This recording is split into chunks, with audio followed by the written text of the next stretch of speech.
I don't know in your house, and you're going to laugh, but that's okay.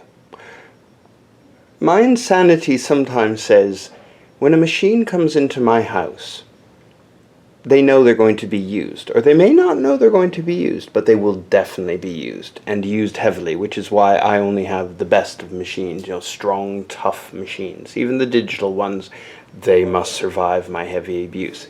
So as you can imagine, I've done, between every white stripe on all of this, I have on my Kenmore 1914 done metallic thread.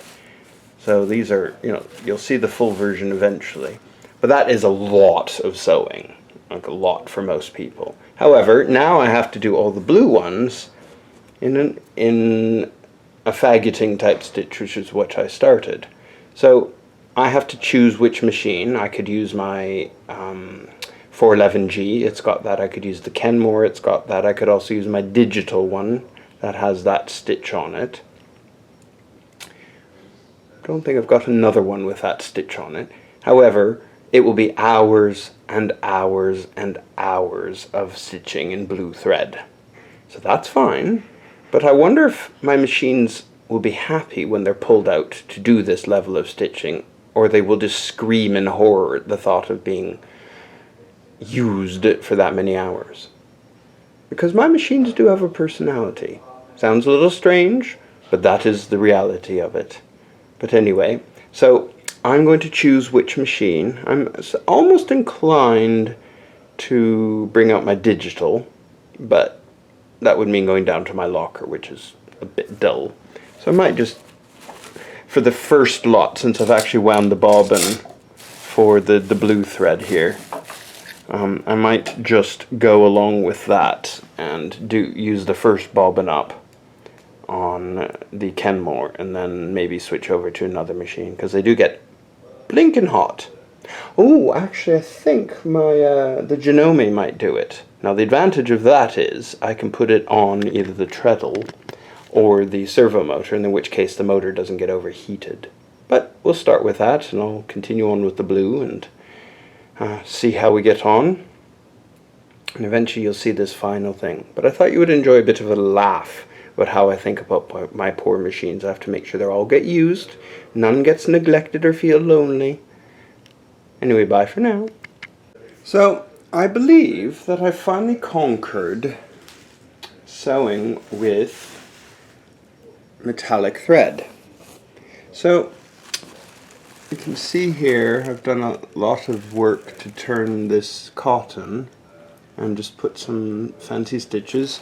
So in the white is, I've just used silver metallic thread, and then in the blue I've used blue embroidery thread.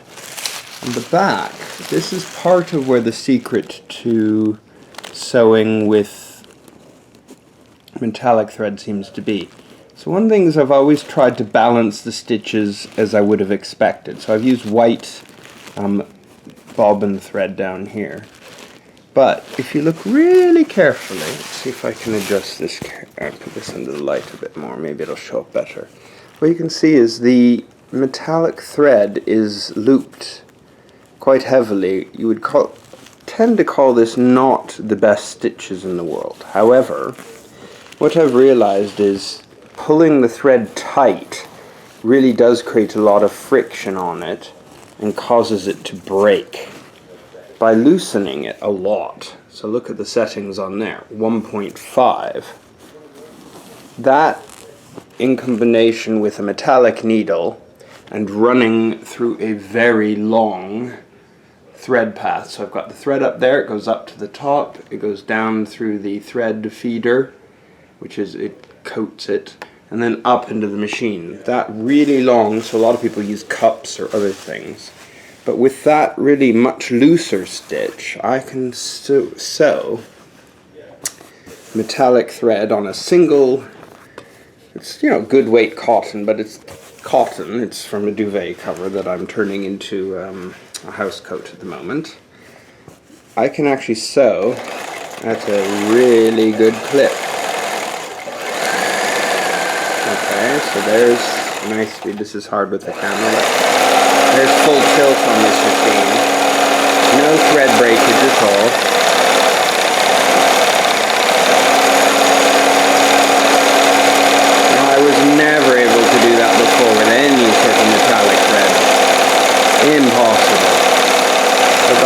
really tightening the bobbin thread a bit more than normal and loosening this a lot and using just a long thread path, which I've always done, and then with the metallic needle, absolutely amazing results. So I'm turning this piece of boring cotton, well, it's still nice, but into this. So this is the pocket. You can see how nice that looks now. So that's going to be really, really attractive. What happens if you get a thread breakage? So, as we know, metal, well, any thread will break, but metal thread can be a bit more prone to it, even with all the work you do. However, turning the knob backwards without doing anything else till you reline up back with the stitches. So as long as you don't do anything, you will get, I don't know if you can see that really closely there, you can line right back up on top of the threads from before. What that means is you can just rethread the needle, so go a few stitches back from where the thread broke, rethread the machine, and just start up again. That's one thing which is wonderful about these mechanical machines. Now I'm going to try this same thing with a digital machine, because I'm pretty sure that works the same, that they will trigger backwards. But that really works quite easily. So you can see how many stitches. So I'm not sewing at full speed, because otherwise by the time I stopped I'd have to go back, wind it back that. So at least I only have to wind it back about 15 stitches when I hear the thread go. But majority of the time I can get through a whole run that long without breakage. Just from time to time things break. That's just the way of it. But I thought you might find that interesting. So it's been a week and I've completed the work. Now I did have a few wobbly bits, so I'm going to inspect today to see if I can live with them or if I need to unpick and fix. So for instance here, where I've not kept on the straight and narrow. So it's not terribly difficult to fix. However, this is one of those, if you stand back, how important is it and what shows up? So I would say there and there on this one I kind of went a bit astray, but it's easy enough to fix. So when you're sewing this cotton, it did tend to pull quite a bit. So there are a few parts where it just went off the straight and narrow. However, I will make a determination of to what level of importance this is. So if I can live with it, I shan't unpick. If it's just a bit too sloppy, then I will unpick. But not, it's been a week of doing this for hours and hours and hours every night. It'll be worth it because it's subtle and beautiful. I have some red that I want to put on this as well. From far away it's not obvious, but up close you can see there it's not quite good enough. So I do need to do some unpicking there, but that's okay. I think the result is quite stunning. I mean, it's very subtle. So I think it needs just a touch of red, which I'm preparing there, as you can see, for the